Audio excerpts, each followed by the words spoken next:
మరి ఈ సమయంలో నేటి వాక్యోపదేశకులు దైవజనులు మన మధ్యలో ఉన్నారు. బ్రదర్ జాన్ క్రిస్టఫర్ గారు ఫ్రమ్ సికింద్రాబాద్ ఆర్టీఎఫ్. వారు మన మధ్య ఉండటం చాలా సంతోషం. మరి వారు డయాస్ మీదకి రావాల్సిందిగా ప్రేమతో వారిని కోరుతున్నాను. వారు వస్తూ ఉండగా హోలీ హార్ట్స్ చిల్డ్రన్ వారికి ఫ్లవర్స్తో స్వాగతాన్ని తెలియజేస్తారు. క్లాప్స్ కొడదామా?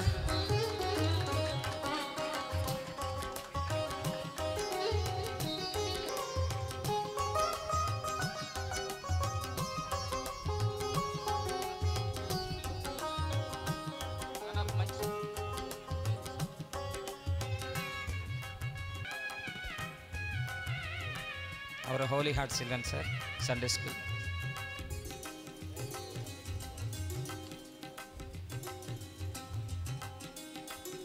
అన్నకి సమయాన్ని ఇస్తున్నాను, వార్తావి సందేశాన్ని అందిస్తారు. మొదటి క్రిస్మస్ మీటింగ్కి రావడానికి దేవుడిచ్చిన కృపను బట్టి దేవునికి వందనాలు.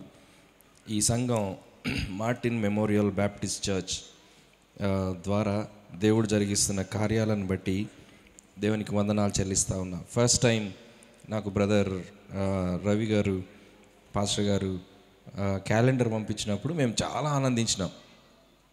ఈవెన్ జేమ్స్ తానేటి గారికి కూడా చూపించి సార్ ఇది జరుగుతూ ఉంది అని అంటే చాలా సంతోషించారు. సో తెలుగు క్రైస్తవ చరిత్ర రాయడం కోసం జేమ్స్ తానేటి గారు చాలా శ్రమ పడుతూ ఉన్నారు. ఆ విధంగా ఒక 30 మందిని 8 వారాలు ట్రైన్ చేశారు. బైబిల్ కాలేజ్లో చెప్పని విషయాలు అంటే చరిత్ర రాయడం ఎలాగూ, చరిత్రను ఇంటర్ప్రెట్ చేయడం ఎలాగూ అనేటువంటి విషయాలు. అందుకే ఇవన్నీ చూస్తూ ఉన్నప్పుడు చాలా సంతోషం వేస్తూ ఉంది. I really appreciate the church and I praise God for this church.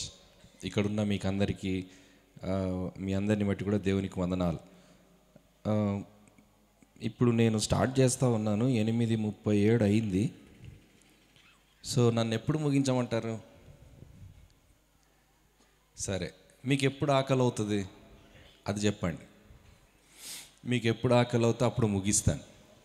మీకు ఆకలి అయినప్పుడు చేయి చూపించండి, నేను ముగిస్తాను. ఓకేనా? Is that okay? సంతోషం ఏంటంటే మీరు గ్రౌండ్లో ఉన్నారు, మేము ఎత్తు మీద ఉన్నాం. ఒకసారి పౌలు గారు ప్రసంగం చేస్తూ ఉన్నాడంట, ఒక ఆయన ఎత్తు మీద కూర్చున్నాడు. ఎక్కడ? కిటికీలో కూర్చున్నాడు. కాబట్టి మీరు ఇప్పుడు చైర్లో నుండి కింద పడ్డా మీకేం కాదు. ఓకే, సో నేను త్వరగా ముగిస్తాను.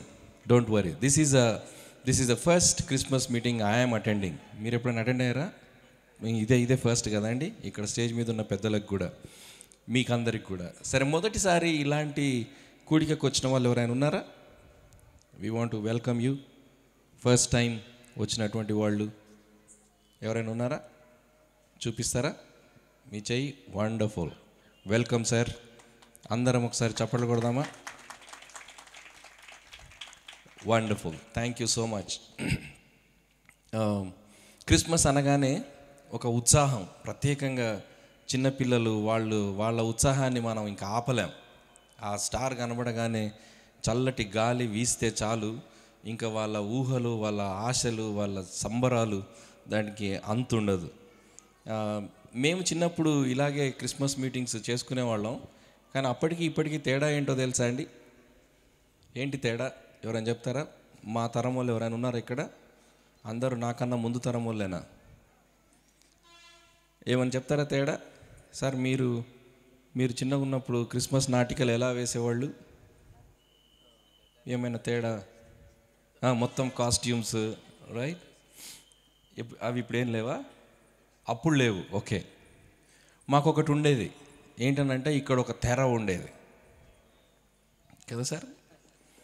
ప్రతి సీన్కి తెర లాగేవాళ్ళు. అక్కడ కూర్చున్న వాళ్ళకి అందరికీ ఎక్సైట్మెంట్ అన్నమాట, యాంగ్జైటీ, నెక్స్ట్ ఎవరు వస్తారో. ఇప్పుడు అంతా బట్టబయలు కదా. సో పద్ధతులు మారుతూ ఉన్నాయి. ఎందుకు ఈ మాట చెప్తా ఉన్నానో తెలుసా? ఎందుకు అనంటే ఇక్కడ మన కూర్చున్న వాళ్ళందరికీ క్రిస్మస్ గురించి తెలుసు. తెలవని వాళ్ళు ఎవరూ లేరు. క్రిస్మస్ అనే మాట వినని వాళ్ళు ఎవరూ లేరు. ప్రపంచం మొత్తంలో క్రిస్మస్ అనే మాట వినని వాళ్ళు ఎవరూ లేరు. ఒకసారి BBC ఛానల్లో ఒక డాక్యుమెంటరీ వస్తూ ఉంది. ఇగో ఈ డెకరేటివ్ ఐటమ్స్ ఉన్నాయి కదా, ఇవన్నీ చైనాలో తయారు చేస్తారు. చైనాలో పెద్ద మార్కెట్ అది. సో బీబీసీ వాళ్ళు ఆ మార్కెట్కి వెళ్ళి వాళ్ళందరినీ ఇంటర్వ్యూ చేస్తూ ఉన్నారు. ఇది దేనికోసమో తెలుసా, ఇవి ఎందుకు చేస్తున్నారో తెలుసా, ఈ మిసిల్టోస్ వీటన్నిటికీ చాలా రకరకాల పేర్లు ఉన్నాయి. ఇవన్నీ ఎందుకు చేస్తున్నారో తెలుసా, వాళ్ళకు తెలియదు. వాళ్ళు అన్నారు మాకు తెలియదు. ఇది అసలు ఎవరి బర్త్డే కోసం చేస్తున్నారో తెలుసా, అది కూడా తెలీదు. కానీ వాళ్ళకి ఏం తెలుసు, ఒకటే ఒక విషయం ఏంటి, ఇవి ప్రపంచమంతా కొనుక్కుంటారు, డిసెంబర్ టైంలో కొనుక్కుంటారు, కాబట్టి మేము తయారు చేయాలి. చాలాసార్లు ఈ వ్యాపార ధోరణిలో మనం క్రిస్మస్ని గురించి ఆలోచిస్తూ ఉన్నామేమో అని అనిపిస్తుంది. అంటే అసలు దాని యొక్క ఉద్దేశం, దాని యొక్క పర్పస్, దాని యొక్క అప్లికేషన్, మన జీవితానికి దీనికి ఉన్నటువంటి సంబంధం ఏంటి అనేది లేకుండా కేవలం ఒక పండగగా ఆచరించేటువంటి సందర్భాలు చాలా ఉన్నాయి. ఒకసారి న్యూ ఇయర్ రాకముందు నేను క్యాలెండర్ తీసుకొని కౌంట్ చేస్తూ ఉన్నా, అన్ని మతాల వాళ్ళవి చిన్నవి పెద్దవి భారతదేశంలో ఎన్ని పండగలు ఉన్నాయని. చెప్పగలరా, గెస్ చేయగలరా? నియర్లీ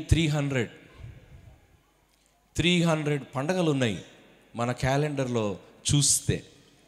ఇప్పుడు విషయం ఏంటంటే 300 పండగలకి ప్రభుత్వం సెలవిస్తే ఎంత బాగుండు కదా, సెలవిచ్చి శాలరీ ఇస్తే ఎంత బాగుండు. ఇవ్వరు. కానీ పండగల సంఖ్య పెరిగిపోతూ ఉంది, ఆ ఉత్సాహం పెరుగుతూ ఉంది, ఒకళ్ళకొకళ్ళు పోటీతత్వం పెరుగుతూ ఉంది. మీకన్నా మేము అనేటువంటి పోటీతత్వం తెలంగాణలో లేదు, కానీ ఇటు ఆంధ్ర వైపు వస్తే నేను చాలాసార్లు గమనించేది ఏంటంటే రోడ్ల మీద పెద్ద పెద్ద స్టార్లు పెడతారు, బిల్డింగ్ అంత సైజు స్టార్లు పెడతారు. ఈ ఉత్సాహం ఎందుకు నాకు అర్థం కాదు. కానీ ఒక విషయాన్ని మీకు ప్రాముఖ్యంగా దృష్టికి తీసుకొని రావాలని నేను అనుకుంటా ఉన్నా. చదవబడిన వాక్య భాగం ఒక ప్రాముఖ్యమైన పనిని చేస్తూ ఉంది. జాగ్రత్తగా వినండి. ఇది ఇక్కడ నాటకం వేస్తున్నప్పుడు ఒక కర్టన్ ఎలా ఉంటుందో, ఈ 2వ అధ్యాయము ఒక కర్టన్ రైజర్ అన్నమాట. ఒక కర్టన్ని రైజ్ చేస్తూ ఉంది. అంటే అడ్డుగా ఉన్నటువంటి ఒక ఒక తెరని ఓపెన్ చేస్తూ ఉంది. చక్కగా రాస్తాడు లూకా అనేటువంటి చరిత్రకారుడు. చదవబడిన వాక్య భాగం రాసింది నవల రాసే వ్యక్తి కాదు. ఈయన పేరు లూకా. ఆయన చరిత్రకారుడు. ఆయన రాసినటువంటి చరిత్ర ఈ 2వ అధ్యాయం, లూకా సువార్త 2వ అధ్యాయం మొదటి 14 వచనాలలో 2 కోణాల్లో రాస్తాడు. ఒకటి చారిత్రక కర్టన్, ద హిస్టారికల్ కర్టన్. ఆ కర్టన్ రేజ్ చేస్తూ ఉన్నాడు. ఆయన చెప్తా ఉన్నటువంటి మాట ఏంటంటే, అనగనగనగనగనగనగా కైసరు అనేటువంటి ఒక రాజు ఉండే అంట, అప్పుడు జరిగింది ఇది అని చెప్పట్లేదు. ఆయన చెప్తా ఉన్న మాట చాలా ప్రాముఖ్యం. ఈరోజు క్రైస్తవులకు, ఇది వినేటువంటి ఇతరులకి కూడా అర్థం అవ్వాల్సినటువంటి ప్రాముఖ్యమైన విషయం ఏంటంటే, Christmas is a curtain raiser of human history. Human హిస్టరీలో కర్టన్ రైజర్ అని నేను ఎందుకు అంటా ఉన్నాను, ఎందుకో తెలుసా? ఇక్కడ రాయబడిన వాస్తవాలు చారిత్రాత్మక సత్యాలు. ఈరోజు చాలామందికి అనుమానాలు ఉన్నాయి. యూట్యూబ్లో మీరు ఎక్కడ చూసినా ఇవే అనుమానాలు. ఎవరిని గురించో తెలుసా? ప్రపంచంలో గత 2000 సంవత్సరాలుగా, జాగ్రత్త వినండి, ప్రపంచంలో గత 2000 సంవత్సరాలుగా ప్రతిదినం ఎవరైనా ఒక వ్యక్తి యొక్క చరిత్రను తుడిచిపెట్టాలని ఆయా దేశాలలో ఆయా జ్ఞానులు అనుకునేటువంటి వాళ్ళు చేస్తూ ఉన్న ప్రయత్నం ఎవరి మీద అనంటే ఈ యేసుక్రీస్తు మీద. ఈ యేసుక్రీస్తు అనే వ్యక్తి ఆయన యొక్క చరిత్రను గురించి, ఆయన యొక్క ఉనికిని గురించి, ఆయన యొక్క పనితనాన్ని గురించి, ఆయన యొక్క క్లెయిమ్స్ గురించి, అంటే ఆయన ఏం చెప్పాడో దాని గురించి ఎన్నో అనుమానాలు. నాకు అర్థం కాని విషయం ఏంటండి, ఇంత అవసరమా ఒక వ్యక్తిని గురించి ఇంతగా 2000 సంవత్సరాలుగా మనుషులు వ్యతిరేకంగా మాట్లాడడం అవసరమా? దాన్ని బట్టే అర్థమవుతా ఉంది కదా ఈయన ఎవరో మామూలు వ్యక్తి కాదని. దాన్ని బట్టే అర్థమవుతా ఉంది కదా ఈయనని పట్టించుకోకపోతే మానవ చరిత్ర సైలెంట్గా ఉండలేదు అని. మానవ చరిత్రలో ఈయనను గురించి రాయబడ్డటువంటి, ఈ యేసుక్రీస్తుని గురించి రాయబడ్డటువంటి చారిత్రక ఆధారాలు అసలు లేనే లేవని ఒకరు, అసలు యేసుక్రీస్తు పుట్టనే లేదని ఇంకొకరు, యేసుక్రీస్తు పుట్టాడు కానీ 14 సంవత్సరాలకు ఇండియాకు వచ్చాడని ఇంకొకరు, అసలు యేసుక్రీస్తు పెరగనే లేదు అదొక కట్టుకథ అని ఇంకొకళ్ళు, అసలు యేసుక్రీస్తు మరియకు కాదు పుట్టింది, ఆయన మరియకు కన్యకగా కాదు పుట్టింది, ఒక మిలిటరీ ఆఫీసర్ ఆమెని అత్యాచారం చేస్తే పుట్టాడు అని ఇంకొకళ్ళు. అబ్బబ్బబ్బబ్బబ్బబ్బా, ఎన్ని రకాల అభియోగాలు. ఎందుకోసం అండి ఒక్క వ్యక్తి మీద ఇన్ని రకాల అభియోగాలు చేస్తూ ఉన్నారనంటే దేనికోసం? ఈ మాట చెప్పనీయండి. ఈ వ్యక్తి సాధారణమైన వ్యక్తి కాదు అనే సంగతి మనకు అర్థమవుతా ఉంది. ఈయన్ని గురించి మాట్లాడకుండా మానవ చరిత్ర ఉండలేదు. ఎందుకోసం అనంటే ఆయన చరిత్రలో పుట్టడం కాదు జరిగింది. వాక్యం చెప్తా ఉన్న విషయం ఏంటనంటే ఆయన చరిత్రలో పుట్టడం కాదు. క్రిస్మస్ అంటే యేసుక్రీస్తు పుట్టాడు అని పాటలు పాడుతూ ఉన్నారు. నో, అది కాదు. వాక్యం చెప్పేటువంటి విషయం ఏంటనంటే ఆయన చరిత్రలోనికి అడుగు పెట్టాడు, శరీరధారిగా భూమిపైకి అడుగు పెట్టాడు. బైబిల్ మొత్తం ఇదే చెప్తా ఉంది. శరీరధారిగా అంటే అర్థం ఏంటి? ఒక కోటు తీసి ఇంకొక కోట్ వేసుకున్నట్టు ఆయన మానవత్వం అనేటువంటి కోట్ను వేసుకొని, అసలు అక్కడ రాయబడినటువంటి మాట ఏంటంటే ఇన్కార్నేషన్, అవతారం కాదు. క్రీస్తు అవతరించలేదు, క్రీస్తు శరీరధారిగా మానవ చరిత్రలోనికి అడుగు పెట్టాడు. దాన్ని ఏమంటారనంటే ఇన్కార్నేషన్.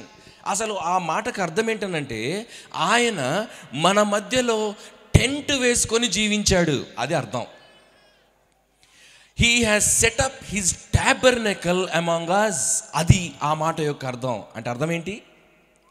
ఈయనకి ఆయన మానవ చరిత్రలో అడుగు పెట్టక ముందే ఉనికి ఉంది. ఆయన ఉనికి ఉన్నటువంటి వాడు, ఎప్పటి నుండి ఉనికిలో ఉన్నటువంటి వాడు?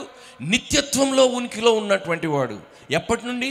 ఈ జగత్తు పునాది పుట్టక ముందు నుండి ఈ సృష్టి కార్యక్రమం అనేది జరుగుతూ ఉన్నప్పుడు ఆయన ద్వారానే జరిగిందంట. కలిగి ఉన్నదేది ఆయన లేకుండా కలగలేదు అని దేవుని వాక్యం చెప్తా ఉంది. అందుకే ఇప్పుడు మానవులకు మింగుడు పడ్డం లేదు. అసలు ఎవరి క్రీస్తు? ఎందుకు ఇలాంటి క్లెయిమ్స్ చేస్తూ ఉన్నారు? ఒకవైపు ఏమో ఆయన పుట్టక ముందే ఆయన ఉనికి ఉన్నది అని చెప్తా ఉన్నారు, ఇంకొక వైపు ఏమో అనూహ్యమైనటువంటి మానవులు ఎవరూ జన్మించలేనటువంటి పద్ధతిలో ఆయన భూమి మీదకి వచ్చాడు అని చెప్తా ఉన్నారు. ఇంకొక వైపు ఆయన శిలువ మీద మరణించి మనుషులందరికీ రక్షణ అని ప్రకటించాడు అని చెప్తా ఉన్నారు. 3వ దినాన తిరిగి లేచాడు అని చెప్తా ఉన్నారు. అసలు ఇంతకీ క్రీస్తు ఎవరు అనేటువంటిది ఇప్పుడు ప్రశ్న. ఇది మానవులందరినీ గందరగోళపరుస్తూ ఉన్నటువంటి ప్రశ్న. అందుకే ఈయన చాలా చక్కగా రాస్తూ ఉన్నాడు. ఆ దినములలో సర్వలోకమునకు ప్రజా సంఖ్య వ్రాయవలనని కైసరు ఔగుస్తు వలన ఆజ్ఞ ఆయను. నంబర్ 1 ఏంటో తెలుసా అండి? Census, the first world record of census. ప్రపంచం యొక్క చరిత్ర, ప్రపంచం యొక్క ఏమంటారు దాన్ని? జనసంఖ్య. ప్రపంచం యొక్క జనసంఖ్య అప్పుడు నోన్ వరల్డ్ అంటారు. నోన్ వరల్డ్ అని అంటే అప్పటికి దేశాలుగా గుర్తింపబడినటువంటి ప్రాంతాలన్నింటి యొక్క జనసంఖ్య వ్రాయబడాలని కైసరు ఔగుస్తు ఆజ్ఞ ఇచ్చాడంట. మనకు గుర్తుంది కదా, నేను ఎప్పుడు గుర్తు చేస్తాను ఈ విషయం. ఆంధ్ర తెలంగాణ విభజన జరిగినప్పుడు తెలంగాణలో జనసంఖ్య స్టార్ట్ చేసినారు. మన రికార్డ్స్ స్ట్రైట్ చేయాలి అని జనసంఖ్య స్టార్ట్ చేసినారు. నేను హైదరాబాద్ వాడిని కాబట్టి అప్పుడు ఎక్కడో ఉన్నా ఉత్తరప్రదేశ్లో. ట్రైన్ నిండా వీళ్ళే ఎక్కడికి పోతున్నారు? జనసంఖ్యలో పేరు రాసుకోవడానికి పోతున్నారు. ఎందుకోసం? అది అంత ఇంపార్టెంట్. జనసంఖ్యలో పేరు రాయడం అనేది అంత ఇంపార్టెంట్. అది నీ ఉనికిని చాటేటువంటి సత్యం. అందుకే ఈ లూకా గారు ఈ కర్టన్ రేజ్ చేస్తూ ఉన్నాడు. ఏం కర్టన్ తెలుసా? రండి నాతోని చరిత్రలోనికి అడుగు పెడదాం.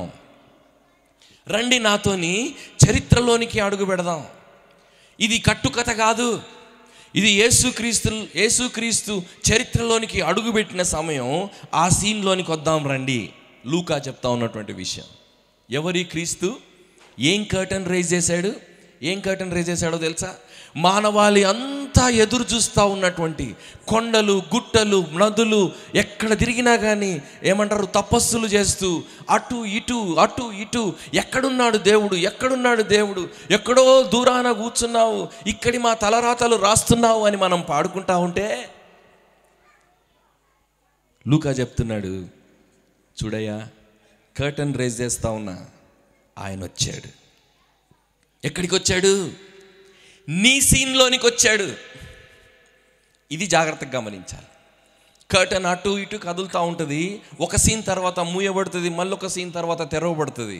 ఇప్పుడు విషయం ఏంటనంటే, ఇది లోకమంతటి చరిత్రలో అన్నప్పుడు వాళ్ళని వీళ్ళని గురించింది కాదు. It is about you, it is about me. Jesus entered the history of John Christopher. Jesus entered the history of whoever you are. నీ చరిత్ర ఇదేదో సోషల్ పుస్తకంలో చదువుకున్న చరిత్ర, దాని గురించి కాదు. It is about you. ఎందుకోసం ఇది ఇంపార్టెంట్? ఎందుకో తెలుసా? ఆయన చరిత్రలోనికి వచ్చాడు. ఇప్పుడు మీరు అడుగుతూ ఉండొచ్చు, అయ్యా దేవుడు చరిత్రలోనికి రావడం ఏంటి? నేను ఏడుస్తూ ఉన్నాను, నాకు తెలుసు. పాపోహం అని మా పెద్దలు చెప్పారు మా దేశంలో. పాపోహం అంటే నా అహం అంతా పాపం, నా అంతరంగం అంతా పాపం. అందుకే భారతదేశంలో మన పూర్వీకులంటే నాకు చాలా గౌరవం. అటు రోమీయులు ఏమంటారు, యుద్ధాలు చేస్తూ ఉంటే, ఇటు గ్రీకులు వాళ్ళ బుర్రలు పగలు కొట్టుకొని జ్ఞానము సంపాదిస్తూ ఉంటే, మన భారతదేశంలో మన పూర్వీకులు మాత్రం దేవుణ్ణి వెతికారు. వాళ్ళు అంటారు, ఒక గొప్ప సత్యాన్ని మన వాళ్ళు చెప్పారు ప్రపంచానికి. ఏమన్నారో తెలుసా? ఒరేయ్, మీకు కావాల్సింది యుద్ధాలు కాదు, మీకు కావాల్సింది కేవలం జ్ఞానం కాదు, మీ అంతరంగంలో చూసుకోండి. ఈ సాయంకాలం ఒక ఆయన వీడియో పంపించాడు నాకు. ఆయన మాట్లాడుతూ ఉన్నాడు, నీలోనే ఉంది అని చెప్తా ఉన్నాడు. అఫ్ కోర్స్ అది డిబేటబుల్ అనుకోండి, ఆయన మాట్లాడిన మాటలన్నీ డిబేట్ చేయొచ్చు. But the truth is, the problem is on the inside. ఈరోజు మానవులందరూ ఎందుకు ఈ యేసుక్రీస్తు అనే పేరు వినగానే రియాక్ట్ అవుతూ ఉన్నారు? వదిలేయచ్చుగా, ఆయన ఎవరో ఎక్కడో పుట్టాడంట అని వదిలేయచ్చుగా. వదిలేయలేరు. ఇక్కడ కూర్చున్న మీ అందరికీ, మనకందరికీ నేను చెప్తా ఉన్నా, చిన్నపిల్లలైనా పెద్దలైనా ఎవరైనా కూడా, నీ జీవితంలో క్రీస్తుని గురించి నువ్వు ఒక నిర్ణయానికి రావాల్సిందే. Either this side or that side. Whether you want to invite Jesus into your life or not, that's it. యేసుక్రీస్తుని గురించి నువ్వు నిర్ణయము చేయకుండా ఉండలేవు. అందుకోసము యేసుక్రీస్తు అనే వ్యక్తి పైన ఇన్ని దాడులు జరుగుతూ ఉన్నాయి. చెప్పనా విషయం? నేను వీడియో డాక్యుమెంటరీస్ చేస్తూ ఉంటాం. సో భారతదేశంలో చాలా ప్రదేశాలు తిరుగుతూ ఉంటాం. కొన్ని సంవత్సరాల క్రితం, దాదాపు ఒక 15 సంవత్సరాల క్రితం అనుకుంటా, కుంభమేళకి వెళ్ళాను నేను. కుంభమేళ అంటే తెలుసు కదండి. కుంభమేళ ఉజ్జయిన్లో జరుగుతుంది. అక్కడికి ఏమంటారు, కోట్ల మంది వస్తారు. వాళ్ళతో మాట్లాడడానికి, వాళ్ళని ఇంటర్వ్యూ చేయడానికి వెళ్ళాను నేను. ఆ క్షిప్రా నది అనే నది ఉంటుంది. ఆ నదికి ఇటువైపున పెద్ద టెంపుల్ ఉంటుంది. ఆ ఆలయం దగ్గరికి వస్తారు, ఆ నదిలో మునుగుతారు, ఆ ఆలయంలో పూజ చేస్తారు, తిరిగి వెళ్ళిపోతారు. వాళ్ళతో అడిగితే ఏం చేస్తున్నారు, ఎందుకు చేస్తున్నారు అంటే వాళ్ళు చెప్పే మాట ఒకటి, పాపము కడుక్కోవాలి. ఎందుకు? మన పూర్వీకులు చెప్పారు, పాపోహం, నా అహమంతా పాపం, దాన్ని కడుక్కోవాలి. అవునా? ఆ నదికి అటువైపున ఒక పెద్ద గ్రౌండ్ ఉంది. ఆ గ్రౌండ్ నిండా ఏమంటారు, టెంట్స్ వేసి ఉన్నాయి, కొన్ని వేల టెంట్స్. ఆ టెంట్స్లోనికి నేను వెళ్ళి చూస్తే అక్కడ కనబడేదంతా ఒకటి. ఏంటో తెలుసా అండి? అందరూ నగ్నంగా ఉన్నారు. ఎందుకు నగ్నంగా ఉన్నారు? వాళ్ళను నాగ సాధువులు అని అంటారు. ఈ మధ్య హైదరాబాద్లో ఒక హల్చల్ జరిగింది, గుర్తుందా మీకు? బహుశా మీకు తెలియకపోవచ్చు. నాగ సాధువులు అనేటువంటి వాళ్ళు ఉంటారు. వాళ్ళ ఒంటి మీద ఒక్క నూలు పోగుండదు, కేవలం బూడిద పూసుకుంటూ ఉంటారు, తపస్సులు చేస్తూ ఉంటారు. మొదట వాళ్ళని చూడగానే నాకు కొంచెం ఇబ్బందిగా అనిపించింది. ఈ మోడర్న్ టెక్నాలజీ, ఈ మొబైల్ టెక్నాలజీ ఉన్నటువంటి ఈ సమయంలో కూడా ఇలాంటి వాళ్ళు ఉంటారా అని నాకు అనిపించింది. ఆ తర్వాత వాళ్ళను గమనిస్తూ వాళ్ళతో లోతుగా వెళ్ళి మాట్లాడుతూ ఉన్నా. ఒక ఆయన 12 సంవత్సరాలుగా ఈ కాలు ఇలా పైకి కట్టుకొని ఒంటి కాలు మీద నిలబడి ఉన్నాడు తాడు పట్టుకొని. ఆలోచించండి, ఒంటి కాలు మీద నిలబడి ఉన్నాడు తాడు పట్టుకొని. ఇంకొక ఆయన కుడి చేయిని పైకెత్తి 6 సంవత్సరాల నుంచి ఇలాగే పెట్టాడంట, అది చచ్చిపోయింది, కర్రలాగా మారింది. ఇంకొక ఆయన రోడ్డు ప్రక్కన ఏమంటారు అన్ని ముళ్ళు కార్పెట్ లాగా వేసుకొని దానిపైన కూర్చొని ఉన్నాడు. ఇంకొక ఆయన తన చుట్టూ పిడకలు వేసుకొని దానికి మంట పెడుతూ ఆ మంటలో మధ్యలో కూర్చొని ఉన్నాడు. ఎండాకాలం, భయంకరమైన ఎండ ఉంది, నాకేమో కళ్ళు తిరుగుతూ ఉన్నాయి, ఆయనేమో చాలా నింపాదిగా మంటలో కూర్చొని ఉన్నాడు. మొదట వాళ్ళని చూడగానే ఎబ్బెట్టుగా అనిపించింది కదా. వాళ్ళతో మాట్లాడడం మొదలుపెట్టా. సార్ మీరు ఏం చేస్తూ ఉన్నారు, అసలు ఇది ఏమైనా బాగుందా, అసలు ఎందుకు ఇలా చేస్తూ ఉన్నారు? వాళ్ళు ఏమన్నారో తెలుసా అండి? చూడండి, జాగ్రత్త వినండి. బాబు, పాపం పోవడం కోసం మేము మా అహాన్ని ప్రక్కకు పెట్టాం. ఈ పాపపు సమస్యకు జవాబు కోసం మేము మా గౌరవాన్ని పక్కకు పెట్టాం, మా ఐడెంటిటీని పక్కకు పెట్టాం, మా సెల్ఫ్ రెస్పెక్ట్ని పక్కకు పెట్టాం. అప్పుడు నా మీద నాకు సిగ్గేసింది. ఎందుకో తెలుసా?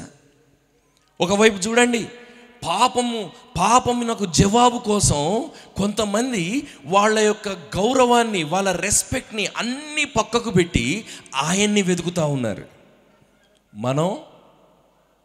మనం ఏం చేస్తూ ఉన్నామో తెలుసా? రంగురంగుల బట్టలు వేసుకొని పాపాన్ని లోపల దాచిపెట్టుకుంటున్నాం. ఎవరు గొప్ప అంటారు? ఇప్పుడు ఎవరు గొప్ప అంటారు? రంగురంగుల వస్త్రాలు, ఆభరణాలు, బంగారపు ఆభరణాలు అన్నీ వేసుకొని ఈ యేసుక్రీస్తు ఇలాంటి వాళ్ళని గురించి ఏమన్నాడో తెలుసా? సున్నం కొట్టిన సమాధులారా అన్నారు. అందుకే పౌలు అనేట ఆయన ఏమంటాడో తెలుసా? మీ అపరాధముల చేతను పాపముల చేతను మీరు చచ్చిన వారై ఉండగా ఒంటరితనంలో ఏడుస్తూ, కళ్ళు మూసుకుంటే గడగడ వణుకుతూ, అసలు ఆ మనసాక్షి యొక్క స్వరాన్ని, పాపాన్ని గుర్తు చేసే ఈ మనసాక్షి యొక్క స్వరాన్ని నొక్కి పెట్టడానికి ఎన్నో ప్రయత్నాలు చేస్తూ ఉన్నాం, ఎన్నో వేషాలు వేస్తూ ఉన్నాం. క్రీస్తు అంటా ఉన్నాడు, I have come to raise your curtain. నీ కర్టన్ని రేజ్ చేయడానికి నేను వచ్చాను. నీ జీవితం నువ్వు కప్పిపుచ్చుకొని లోపల అంతరంగంలో ఏడుస్తూ, అంతరంగంలో ఆ సమస్యకు జవాబు లేకుండా నువ్వు గందరగోళం అయిపోతా ఉన్నావే, అదో ఆ కర్టన్ రైజ్ చేయడానికి వచ్చాను. చరిత్రలో అడుగుపెట్టాడు, ఇది సత్యం. నంబర్ 1. నంబర్ 2, నీ జీవితంలో అడుగుపెట్టాడు, ఇది సత్యం. ఎందుకోసం? ఆయన మాత్రము కాకుండా ఇంకా ఎవరు కూడా ఆయన మాట్లాడిన మాటలు మాట్లాడలేదు. ఎందుకోసం? మనోళ్ళు దేవుణ్ణి వెతుకుతూ ఉన్నారని చెప్పాను కదా. మన పూర్వీకులు ప్రార్థన చేశారు, అసతోమ సద్గమయ, తమసోమ జ్యోతిర్గమయ, మృత్యోర్మ అమృతంగమయ అని ప్రార్థన చేశారు. అందుకే వాళ్ళకు నేను సలాం పెడతాను. వాళ్ళు ఏమన్నారో తెలుసా? ఓ దేవా, ఈ అసత్యమైన జీవితం, ఈ వేషాలు వేసే జీవితం, లోపల ఒక జీవితం, బయటికి ఒక జీవితం, ముఖం మీద కనబడేది ఒకటి, లోపల ఉన్న కుళ్ళు ఒకటి, ఇలాంటి జీవితం నాకు శాంతినివ్వదు, నన్ను సత్యం వైపు నడిపించు. ఎందుకు ఈ మాట చెప్తా ఉన్నా? ఒక పాటల రచయిత ఒక పాట రాశాడు, నేను ఎప్పుడు గుర్తు చేస్తూ ఉంటా, ఇది ఎక్కడికి పోయినా. ఎందుకు? దాంట్లో చాలా గొప్ప సత్యం ఉంది. ఆయన ఏం రాశాడో తెలుసా? మీకు తెలిసిన నేను వేరు, నాకు తెలిసిన నేను వేరు. విన్నారండి? మీకు తెలిసిన నేను వేరు, భర్తకు తెలిసిన భార్య వేరు, భార్యకు తెలిసిన భర్త వేరు, తండ్రికి తెలిసిన కొడుకు వేరు, కొడుకుకు తెలిసిన తండ్రి వేరు, స్నేహితుడికి తెలిసిన స్నేహితుడు వేరు. నాకు తెలిసిన నేను వేరు. ఏంటి జవాబు మరి? ఎవ్వరికీ తెలియకుండా అంతరంగంలో దాచుకున్నటువంటి ఈ ఈ ఈ ఈ గందరగోళమైన పరిస్థితికి జవాబేంటి? ఇదో ఈయన చరిత్రలోనికి అడుగుపెట్టి ఆయన అంటా ఉన్నాడు, నేను నీ హృదయంలోనికి వస్తా. ఎందుకోసం? నీ మనస్సాక్షి నిన్ను ఏడిపిస్తూ ఉంది కదూ. కళ్ళు మూసుకుంటే లోపల దాగి ఉన్నాయన్నీ నిన్ను ఏడిపిస్తూ ఉన్నాయి కదూ. కళ్ళు మూసుకుంటే శాంతి లేదు అని నువ్వు అంటా ఉన్నావు కదూ, మనశ్శాంతి లేదు అని అంటా ఉన్నావు కదూ. నీకు నేను ఒకటి చేస్తా. ఏంటో తెలుసా? నీ ప్రశ్నలన్నింటికీ జవాబిస్తా. ఆయన అన్నాడు, I want to address the questions of the inside, not on the out side. బయట కనబడే సమస్యలు కాదు, ప్రపంచంలో ఏ వ్యక్తి చెప్పనటువంటి విషయాలు ఈ బైబిల్ గ్రంథంలో రాస్తున్నాయి. ఆయన అంటాడు, నీ హృదయంలో ఏముందో నాకు తెలుసు. లోకం ఎవ్వరికీ తెలియని సత్యాలు నా లోపల దాగి ఉన్నాయని నువ్వు పాటలు రాస్తున్నావే బాబు, నీ హృదయంలో ఏమి దాగిందో నాకు తెలుసు. ఏమి దాగింది? పాపం అంటే భయం, పాపము వల్ల భయం. ఎందుకు భయపడతాను చెప్పండి? నేను అంతకుముందు ఎఫ్ఎం రేడియోలో ప్రోగ్రామ్ చేసేటువంటి వాడిని. 101.9 all India radio, rainbow FM. ఆ ప్రోగ్రామ్స్ చేస్తూ ఉన్న టైంలో చాలామంది ఫోన్లు చేసేటువంటి వాళ్ళు. ఒక పెద్ద బ్యాంక్ ఆఫీసర్ ఫోన్ చేశాడు, అబౌట్ టు రిటైర్. నేను ఇంకా కొన్ని రోజుల్లో రిటైర్ అవుతానండి అని అన్నాడు. అంటే పర్వాలేదు, సంతోషం, మీకు కంగ్రాచ్యులేషన్స్ అని చెప్పాను నేను. నెక్స్ట్ మాట ఏమన్నాడో తెలుసా ఆయన? I want to commit suicide. 58 సంవత్సరాలు బ్యాంక్ మేనేజర్. ఎందుకు? ఏంటండి సమస్య? నాకేదో చెప్పలేని భయం ఉందండి, నాకేదో చెప్పలేని భయం ఉంది. ఈ భయానికి కారణం ఏంటో నాకు అర్థం కావట్లేదు, ఈ భయానికి జవాబేంటో నాకు అర్థం కావట్లేదు. అదే సమయంలో రామ్ గోపాల్ వర్మ అని విన్నారా పేరు? ఏమండి విన్నారా? హలో, తల ఊపుతారా అటో ఇటో? విన్నారా? ఆయనకి ఫోన్ చేశాను నేను. ఆయనని ఇంటర్వ్యూ చేద్దామని ఆయనతో మాట్లాడుతూ ఉన్నా కొన్ని రోజులు. మెసేజ్ పెడతా ఉంటే రిప్లై ఇవ్వట్లే, పట్టించుకోవట్లేదు. తర్వాత ఒక రోజు ఒక ప్రశ్న అడిగాను, ఇంకా ఆయన తట్టుకోలేక జవాబు ఇచ్చాడు. ఆ స్టోరీ అంతా కట్ చేస్తే ఆయన మొదట నన్ను అడిగినటువంటి ప్రశ్న ఏంటో తెలుసా? నేను భయంను గురించి ఒక పుస్తకం రాశాను, చదివావా అని అడిగాడు. పెద్దోడు కదా, మరి ఆయన చదవలేదు అంటే మర్యాద కాదు కదా.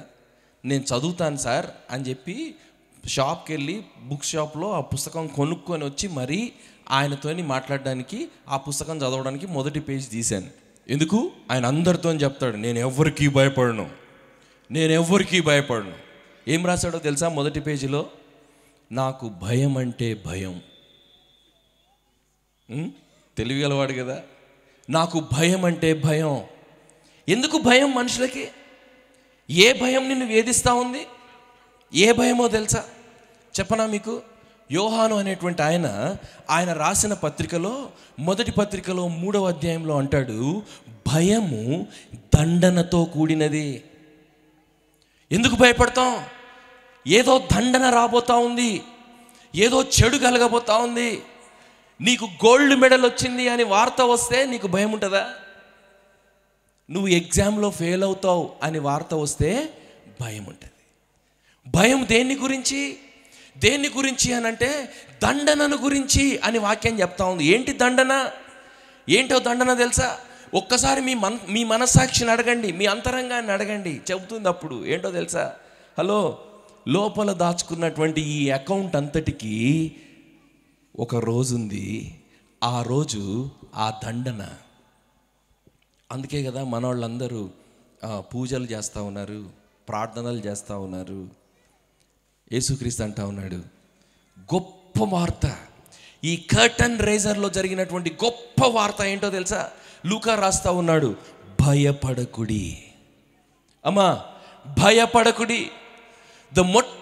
మొట్టమొదటి వార్త కర్టన్ రైజ్ కాగానే ఆ రక్షకుడు, ఆ దేవుడు చరిత్రలో అడుగు పెడుతూనే చెప్పినటువంటి మొట్టమొదటి మాట ఏంటో తెలుసా? భయపడకుడి. ఎక్కడైనా విన్నారా ఇలాంటి మాట? అలెగ్జాండర్ దండెత్తొచ్చాడు, భయపడకుడి అన్నాడా?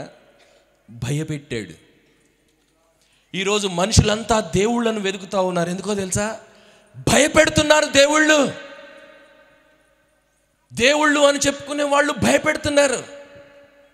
సోమవారం ఇది చేయకపోతే నీకు శని, మంగళవారం ఇది చేయకపోతే నీకు కర్మ, బుధవారం ఇది చేయకపోతే నీ మీద నీకు ఇక్కడ రాసున్నది. యేసుక్రీస్తుకున్నటువంటి వ్యత్యాసం ఏంటో తెలుసా? ఆయన అన్నాడు, భయపడకు. నాకు తెలుసు నువ్వు భయపడుతున్నావని. నువ్వెంత పెద్దోడివైనా, వయసు ఎంత పెద్దదైనా నీకు భయం ఉన్నదని నాకు తెలుసు. ఏంటి భయం? లోపల దండనను గూర్చిన భయం, పాపం అనేది నన్ను కబలిస్తుందేమో అనేటువంటి భయం. అందుకే యేసయ్య అన్నాడు, భయపడకుడి. Curtain raiser, the good news of the curtain raiser is don't be afraid. ఎందుకో తెలుసా అమ్మా? ఆయన నీ చరిత్రలోనికి అడుగుపెట్టాడు. దేవుడు మానవుడిగా రావాల్సిన అవసరం ఏంటండి? అక్కడ ఆకాశంలో నిలబడి ఒకేసారి మనుషులందరినీ మీ పాపం నేను క్షమించేశాను పొండి అని అనొచ్చుగా? అనడానికి వీల్లేదు. ఎందుకు? ఆయనే ఇచ్చిన న్యాయము ఒప్పుకోదు, ఆయనే ఇచ్చిన ధర్మశాస్త్రము ఒప్పుకోదు, ఆయన యొక్క పరిశుద్ధత ఒప్పుకోదు.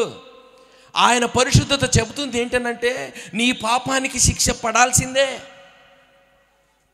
అందుకోసం ఆయన అన్నాడు, నీ శిక్ష పడుతుంది, కానీ నువ్వు భయపడాల్సిన అవసరం లేదు. ఎందుకో తెలుసా? ఆ శిక్ష నా మీద వేసుకుంటాను, ఆ శిక్ష నా మీద వేసుకుంటాను. ఎంత చక్కటి వార్త! ఆయన వచ్చాడు, గొప్ప గొప్ప క్లెయిమ్స్ చేశాడు, మానవులు ఎవరూ మాట్లాడలేని మాటలు మాట్లాడాడు. ఆయన అన్నాడు, సత్యాన్ని వెతుకుతా ఉన్నారు కదా, నేనే సత్యం. జీవాన్ని వెతుకుతా ఉన్నారు కదా, నేనే జీవం. వెలుగును వెతుకుతా ఉన్నారు కదా, నేనే వెలుగు. ఆయన అంటాడు, నీ చరిత్రలోనికి నేను అడుగు పెడతాను. కర్టన్ రైజర్ లేపబడింది, ఆయన అడుగు పెట్టాడు. ఊహించండి మరి సార్, దేవుడు మానవుడిగా భూమి మీదకి రావడం ఎందుకు? ఇంకా ఏదైనా అవతారంలో రావచ్చుగా? నో, కుదరదు. నన్ను జైల్లో వేశారనుకోండి, నేను ఏదో నేరం చేస్తే నన్ను జైల్లో వేశారనుకోండి, మా ఇంట్లో ఒక పెద్ద సింహాన్ని నేను పెంచుకుంటా ఉన్నాను అనుకోండి, ఆ సింహం వచ్చి మా యజమాని నన్ను చాలా ప్రేమిస్తాడు, నేను వాడి బెయిల్ మీద సైన్ పెడతా అని మాట్లాడితే ఒప్పుకుంటుందా చట్టం? ఏమండి, ఒప్పుకుంటుందా? ఎవరు తలూపుతలేరు సార్. ఆకలి అవుతున్నట్టుంది. ఆకలి అవుతుందా? ఏమండి చెప్పరు? మీరు ఎప్పుడు జైలుకి వెళ్ళలేదా? నేను ఒక్కడినేనా జైలుకి వెళ్ళింది? నేను కూడా వెళ్ళలేదండి. మనకు చట్టాలు తెలుసుగా. సింహం వెళ్తే నా కోసం సంతకం పెట్టగలదా? ఏమండి, ఏనుగు వెళ్తే నా కోసం సంతకం పెట్టగలదా? ఎవరు వెళ్ళాలి నా కోసం? చెప్పరు. ఎవరు వెళ్ళాలి సార్? మనుష్యుడు మాత్రమే. ఇప్పుడు నేను ఒక స్టేట్మెంట్ చేస్తున్నా, క్రైస్తవులు మిస్అండర్స్టాండ్ చేసుకునే స్టేట్మెంట్. జాగ్రత్తగా వినండి, దయచేసి జాగ్రత్తగా వినండి. దేవుడుగా ఆయన సింహాసనం మీద కూర్చొని కూడా మానవుణ్ణి రక్షించలేడు. దేవుడుగా సింహాసనం మీద కూర్చొని మానవుణ్ణి రక్షించలేడు. ఎందుకు? ఆయన ధర్మశాస్త్రము ఒప్పుకోదు. ఆయన ధర్మశాస్త్రం చెప్తా ఉంది, పాపానికి శిక్ష పడాల్సిందే. ఈ జాన్ క్రిస్టఫర్ అంటే నాకు చాలా ఇష్టం, కాబట్టి వీని పాపాన్ని నేను ఒక్కసారి ఇలా కనుమరుగు చేసేసి నేను యాక్సెప్ట్ చేస్తా అని బైబిల్ దేవుడు అనడు. ఎందుకో తెలుసా? ధర్మశాస్త్రం ఒప్పుకోదు. దేవుడు మానవుడిగా భూమి మీదకి రావాల్సిందే. ఇప్పుడు రెండవ ప్రతిపాదన, ఓకే సార్, నేను జైల్లో ఉన్నాను, నా కోసం ఒక మానవుడు బెయిల్ మీద సైన్ పెట్టాలి. ప్రధానమంత్రి మోడీ గారు మా అంకుల్, ఆయన ఉత్తరం రాస్తాడు జడ్జి గారికి, వీడు మావోడే వదిలిపెట్టండి. నడుస్తుందా? ఏం సార్, నడుస్తుందా? ఏం చేయాలి? ఎవరన్నా లాయర్లు ఉన్నారా? ఎవరు లేరా? వండర్ఫుల్, అయితే నాకు నచ్చింది చెప్పొచ్చు. లేదు, సత్యం చెప్తున్నా, వినండి. ప్రధానమంత్రి మోడీ గారు ప్రధానమంత్రిగా ఉండి అక్కడి నుండి ఆయన ఉత్తరం రాసి జడ్జి గారికి ఉత్తరం రాసినా పని చేయదు. ఏం చేయాలి? అమ్మా వినండి, ఏం చేయాలో తెలుసా? ఆ ప్రధానమంత్రి గారు ఆయన కిరీటాన్ని ప్రక్కకు పెట్టి జడ్జి గారి ముందుకొచ్చి, ఈయనకు పూచీకత్తు నేను, ఇదో ఇక్కడ సంతకం పెడుతున్నా. అక్కడ నీ పొజిషన్ పనికిరాదు, అక్కడ నీ గౌరవం పనికిరాదు. అక్కడ కావాల్సింది ఒకటే ఒకటి, ఈయనకి బదులుగా నేను ఇక్కడ నిలబడి ఉన్నాను. నీకు ఎలా తెలుసు సార్ అని అంటారేమో. నేను ఒక ఆయనకి సంతకం పెట్టడానికి పోయానులేండి, జైలుకి కాదు కోర్టుకి. నేనేం చేయలేదు నేరం. ఒక ఆయనకి అన్యాయంగా వాళ్ళు కేసు పెడితే ఆయన బెయిల్ కోసం సంతకం పెట్టడానికి పోయా నేను. జడ్జి గారు మమ్మల్ని పిలిచారు, కోర్టులోకి పిలిచారు. చేతులు కట్టుకొని నిలబడ్డాం ఆయన ముందు, ఏదో నేరం చేసిన వాళ్ళలాగా చేతులు కట్టుకొని నిలబడి, జాన్ క్రిస్టఫర్ నువ్వేనా? అవును సార్. ఈయనకి నువ్వు పూచీకత్తుగా నిలబడతావా? అవును సార్. అంటే ఏంటో నీకు తెలుసా? తెలుసు సార్. ఏంటి? ఈయన పారిపోతే నేను బాధ్యుణ్ణి. అప్పుడు జడ్జి గారు సంతకం పెట్టు. ఆ సంతకం పెడితే ఆయనకు బెయిల్ వచ్చింది. మొదటి విషయం, దేవుడు దేవుడుగా అక్కడే ఉండి మానవుడిని రక్షించలేడు. మానవుడిగా భూమి మీదకి రావాలి. దేవుడు ఏదో అవతారం ఎత్తి వస్తే నడవదు పని. సింహంగా, ఏనుగ్గా ఎట్లొచ్చినా నడవదు. ఆయన మానవుడుగానే రావాలి. చరిత్రలోనికి వచ్చాడు. లూకా చెప్తున్నాడు, కర్టన్ రైజ్ చేశాడు, ఆయన చరిత్రలో అడుగు పెట్టాడు. ఎందుకో తెలుసా అమ్మా? ఆయన అన్నాడు, భయపడకుడి. ఊరికే కాదు, ఏమన్నాడు తెలుసా? నీకు బదులు నేను సంతకం పెడతా, నీకు బదులు నేను పూచీకత్తు, నీకు బదులు నేను మరణిస్తా, నీకు బదులు ఆ దండనను నేను అనుభవిస్తా. అందుకే యేసుక్రీస్తును రక్షకుడు అని ఆయన పేరుకు అర్థం. తన ప్రజలను వారి పాపముల నుండి ఆయనే రక్షించును. ఈరోజు మీకు శుభవార్త ఏంటో చెప్పనా? మనందరికీ తెలుసు, క్రిస్మస్ అంటే ఇది, క్రిస్మస్ అంటే అది. అవన్నిటికన్నా ముఖ్యమైనటువంటి విషయం నంబర్ వన్, నీ స్థానంలో యేసయ్యను నిలబెట్టనిచ్చావా?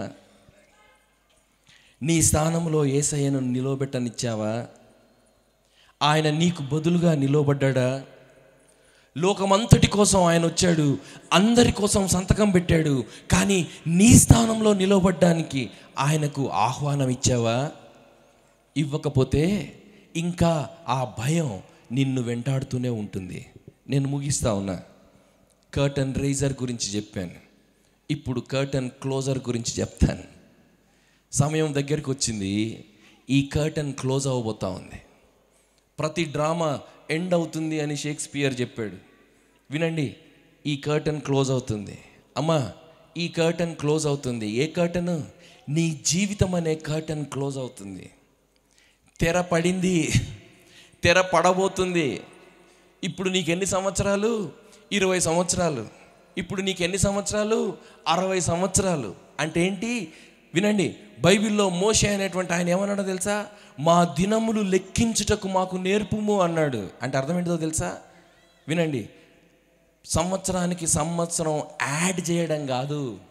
బైబిల్ లెక్క ఏంటంటే, సంవత్సరానికి సంవత్సరం కలపబడుతూ ఉన్నప్పుడు నీ జీవితంలో సంవత్సరాలు కట్ అయిపోతూ ఉన్నాయి.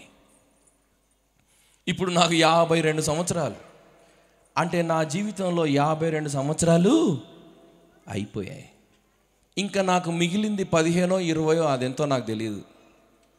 అంటే అర్థం ఏంటి? కర్టన్ దగ్గరికి వస్తూ ఉంది, క్లోజ్ అవ్వబోతా ఉంది. ఈ కర్టన్ పడకముందే ఈ యేసుక్రీస్తుని గురించి నువ్వు ఒక నిర్ణయం తీసుకోవాలి. You can't escape, no one can escape. You have to take a decision. Whether you are born in a Christian family, whether you are not born in a Christian family, you have to take a decision. ఏం decision? ఇప్పుడు నేను కొన్ని examples చెప్తాను వినండి. అమ్మా, కొన్ని examples చెప్తాను వినండి. వీళ్ళని గురించి వింటూ ఉంటే నాకు చాలా చాలా బాధ అవుతూ ఉంటుంది.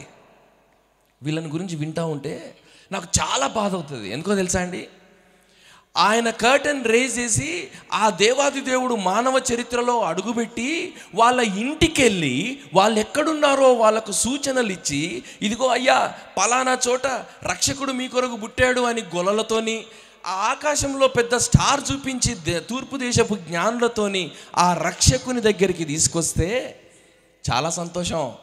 వాళ్ళు గిఫ్ట్లు తీసుకొచ్చారు, బంగారు బోలం సామ్రాణి గిఫ్ట్లు తీసుకొచ్చారు, చాలా విలువైనవి జ్ఞానులు తెస్తే వీళ్ళు చాలా ప్రేమించే గొర్రెల కాపరులు గొర్రెలను తీసుకొని వచ్చారంట. వాళ్ళంతా అర్పించారంట. చాలా మంచి పని కదా. అదే మనం చేస్తాం క్రిస్మస్ రోజు, మనం అందరం కూడా చేస్తాం. చాలా సంతోషం. మనం చాలా భక్తిపరులం. క్రిస్మస్ రోజు తప్పకుండా సంఘానికి వస్తాం, మిగిలిన రోజులు రాకపోయినా కదండి. వచ్చి మనం కానుకలు అర్పిస్తాం. ఇప్పుడు నా ప్రశ్న వినండి.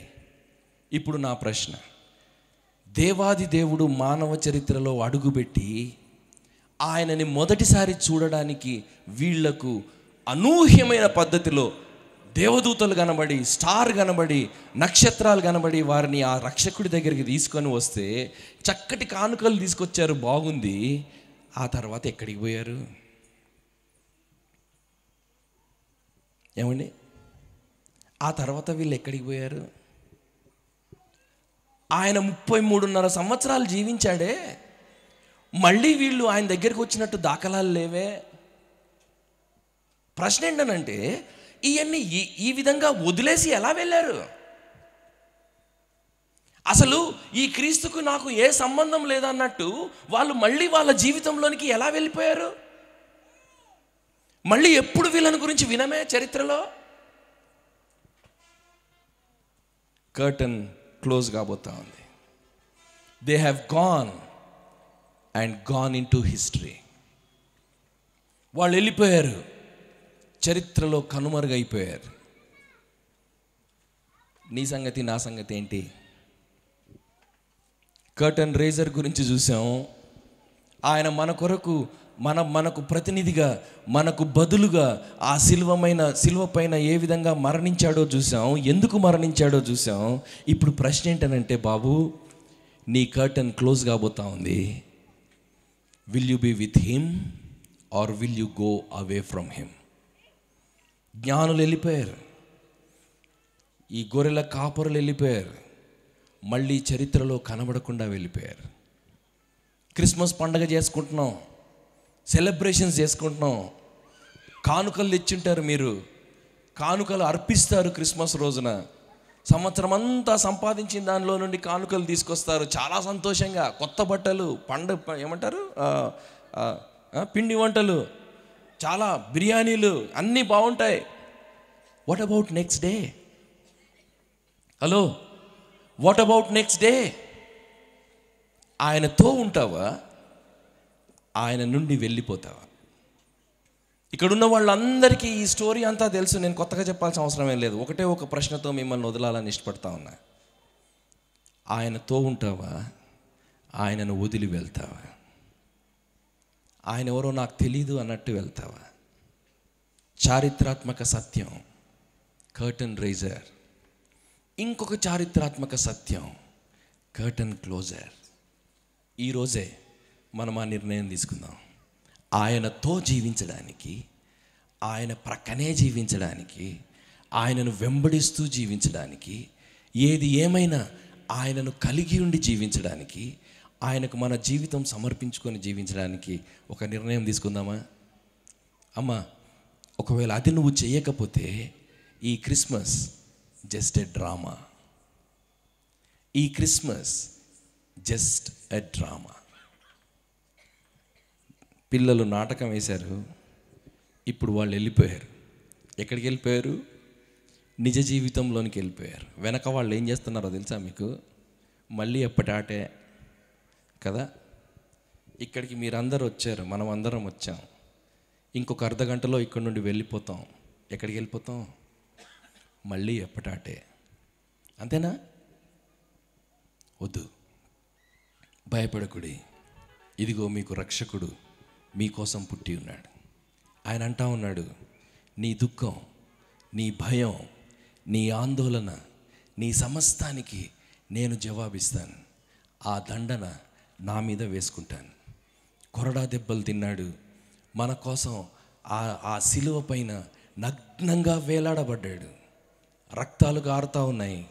ఆయన సిలువ మీద నుండి పిలుస్తూ ఉన్నాడు, రండి ప్రయాసపడి భారం మోసుకొంచున్న సమస్తమైన వారలారా, నా యొద్దకు రండి, నేను మీకు విశ్రాంతిని ఇస్తాను.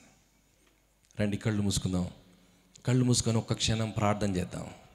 అమ్మ, దయచేసి ఎవరిని డిస్టర్బ్ చేయొద్దు. ఒక క్షణం ప్రార్థన చేద్దాం. ఒక రోజు రాబోతా ఉంది, తెర దింపబడుతుంది. The story ends.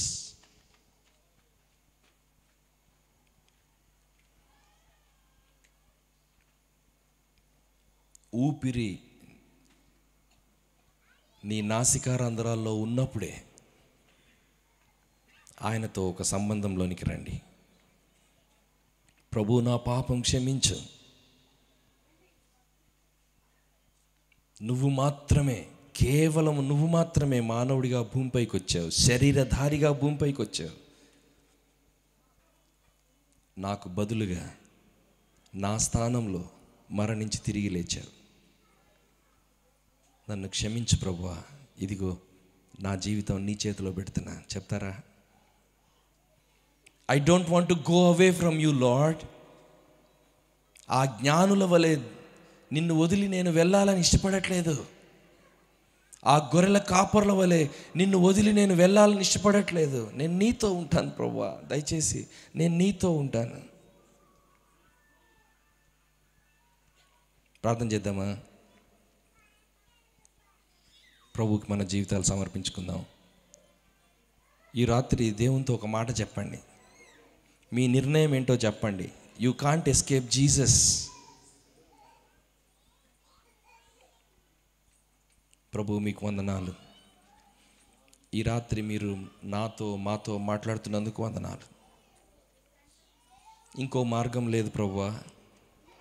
ఒక సింహం వచ్చి మమ్మల్ని రక్షించదు, ఒక ఏనుగు వచ్చి మమ్మల్ని రక్షించదు, ఒక ప్రధానమంత్రి పదవి మమ్మల్ని రక్షించదు. అర్థమైంది ప్రభువా, నువ్వు భూమి మీదికి మానవుడిగా వస్తే తప్ప మనిషికి రక్షణ లేదు. మానవుడిగా రావడం మాత్రమే కాదు, నా కోసం, నా స్థానానికి నువ్వు వస్తే తప్ప నాకు రక్షణ లేదు. యేసయ్యా, మీరు ఆ కార్యం చేసినందుకు వందనాలు. ఈ రాత్రి ఎవరెవరు వారి అంతరంగంలో ఉన్న సమస్యను గుర్తించి, పాపం యొక్క సమస్యను గుర్తించి మీ దగ్గరికి వచ్చి ప్రభు నన్ను రక్షించు అని ప్రార్థిస్తున్నారో, ఆ భయాన్ని, ఆందోళనను, దండనను మీ పాద సన్నిధిలో పెడుతూ ఉన్నారు.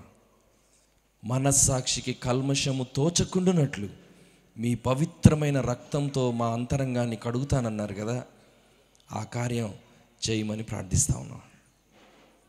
ఇక్కడి నుండి ఎవరు కూడా మళ్ళీ పాత జీవితంలోనికి వెళ్ళిపోకుండా మీ కృపానుగ్రహించమని నన్ను, మమ్ములను మీకే అప్పగించుకుంటూ మా ప్రభువును, మీ ప్రియకుమారైనటువంటి యేసుక్రీస్తు నామములో స్తుతించి వేడుకొంచున్నాం తండ్రి. ఆమెన్. Thank you. పాస్టర్ గారికి, పెద్దలందరికీ వందనాలు. మీకు అందరికీ కూడా వందనాలు. ఓపికగా కూర్చున్నారు. మరోసారి మీకు అందరికీ హ్యాపీ క్రిస్మస్. థ్యాంక్ యూ అన్న, చక్కని దైవ సందేశాన్ని మనకు అందించినందుకు వారికి హృదయపూర్వక వందనాలు తెలియజేస్తున్నాను.